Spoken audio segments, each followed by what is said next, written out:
And then this week with the school that I'm working with, we did our first session. I had 10 of their teaching assistants. So they don't get a lot of PD. Yeah. So that's why we started with them. And so I had an hour and a half with them. So I just did steps 1 to 4. 3, 1 to 4. So we just did the positive. Yeah. The desired. Got up to doing the team's top 5. So we went through the voting. Then we did the left-hand side of the tracking canvas and went through that as the 2 teams. Of the culture canvas or the emotional culture canvas. The culture canvas. Okay. We did the left-hand side of that and came up with some critical actions, and then did the tracker as well. Nice. And that took us an hour and a half. How did you? So, what was the frame of the session? How did you frame up the session to them? That we wanted to look within their team at how they support one another, find the best sort of desired feelings, but also use it as a tool, because I didn't want them to feel that it was going to be hidden, that it was a bitch session. So I was like, look, this isn't results that are going to be hidden and only you see. It could also be used as a tool for other teams that you might be having some conflict with to get a better understanding of what you need to succeed in your roles as a team. Yeah. So we framed it that way, so that when they were doing the tracker at the end, they did 2. I've got a photo actually. Let's see if I can share this.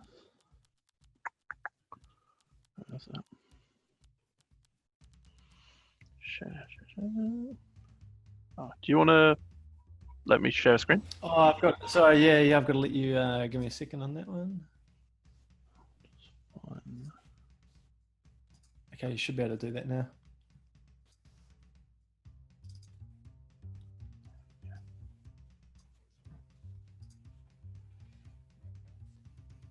You see that? Yeah. So we did the pink and green is the team. So they're actually feeling really like they're in a positive space, and they felt as a team they were all really looking after each other. So that was really good. And then the black is how they feel in their interactions with their key stakeholders. Wow, that's a cool man. That's the one that's got. Interesting. So you can see there's 2. Well, I mean, it's clearly 2 outliers. But there are some. Everything else is still a lot of room to work on. So what made you pivot and then ask that second question? How do you feel when you're working with other people and then rank it?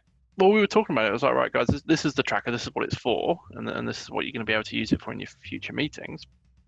And as they were coming up, they were like, well, are we talking about just us? Are we talking about the overall school? And I was like, well, guys, it's your tracker. You have to own this. So if you want to talk about both, let's use 2 colors. Nice. And so we just drove it based on what they were asking the questions on, really. That's I've never seen that been done before, mate. That's stunning.